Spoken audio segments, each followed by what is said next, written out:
Hello everyone, welcome to Real Life Lessons. Today we're bringing you a story about how discovering your own strengths and practicing with true dedication can lead you toward success. It's a tale that reminds us that every person has unique abilities, and when we use the right mindset, we can grow in anything we aim for. Along the way, we'll also learn a few new English words and understand how to use them in simple sentences. So, stay with us till the end. Once, in a peaceful little town, there lived a family in a quiet corner of the city. This family had a 12-year-old boy named David, a 6th-grade student. David was full of energy and loved being outdoors. His favorite activity? Playing soccer. Almost every afternoon, David ran to the nearby public field, where he practiced his skills with passion. One afternoon, after returning from school, David dropped onto the couch looking unusually thoughtful. He opened one of his school books, stared at it for a moment, and leaned back with a disappointed expression. His father, who had just come in from the backyard, noticed something was off. He walked over, sat beside David, and gently asked what was bothering him. David explained that he had received a low grade in math, but that wasn't the real reason he felt upset. What truly troubled him was that his close friend and neighbor Matt always scored high in math. No matter how much David tried, he just couldn't match him. Hearing this, his father brought him a glass of water to help calm him down. After David had relaxed a little, his father took him outside to their small backyard garden, filled with shady trees and peaceful surroundings. David, his father began, I want you to understand 3 important lessons from what happened today. These lessons will help you as you grow. David respected his father deeply and was curious, though slightly confused.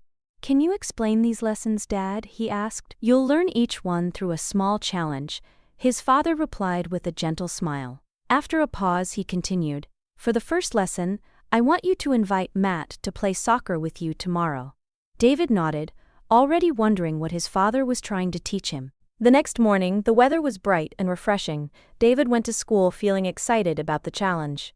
Later that afternoon, he invited Matt to join him for a soccer game at the field. As usual, David, who played nearly every day, dominated the match. He scored 3 goals and led his team to victory. Meanwhile, Matt struggled. He often lost control of the ball and made quite a few mistakes, but despite everything, everyone enjoyed the game. Afterward, David cleaned up quickly and rushed home to meet his father. Dad, I played soccer with Matt today. What's the first lesson? His father smiled gently and asked David to explain how the game had gone. David described his 3 goals and mentioned how Matt wasn't very good at soccer. His father nodded and said, See, David, Matt may not be good at soccer, but he's great at math. Just like you might struggle with math but excel in soccer. We're all different. And that's completely okay.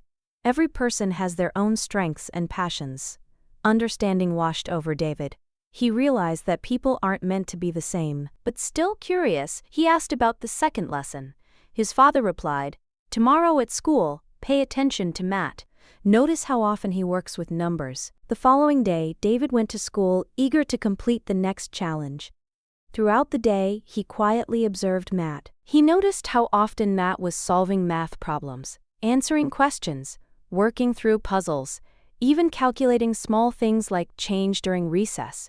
At one point, he even counted petals on a flower. After school, David spent his time practicing soccer, as usual before returning home. He went straight to his father to report everything. Dad, Matt was counting so much today. He was doing math everywhere.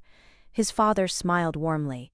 And that's the second lesson, David. Matt is good at math because he enjoys it and practices it often. If you want to get better at something, his father continued, you have to practice regularly, just like you do with soccer.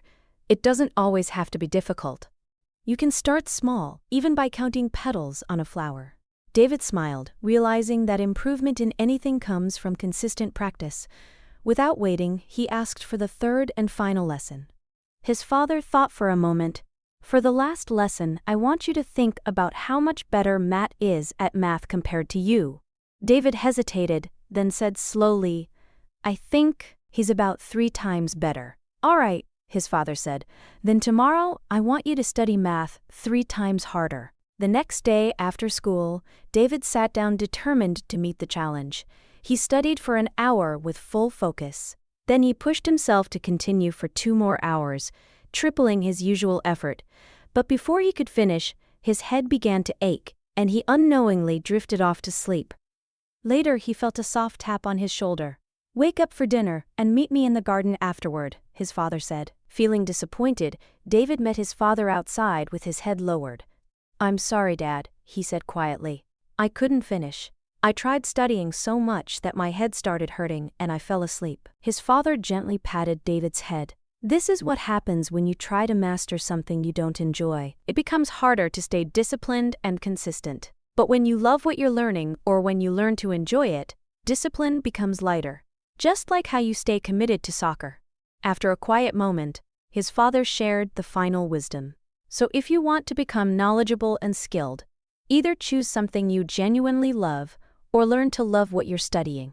Filled with admiration, David promised himself that he would carry these 3 lessons throughout his life. Today, we learned new words and simple sentences through this story. Remember, learning English can be fun when you practice regularly. So keep listening, keep learning, and keep growing. Make sure to like, comment, and share how this story helped you improve your English. Thank you for watching, and I'll see you in the next story, where we'll continue learning together.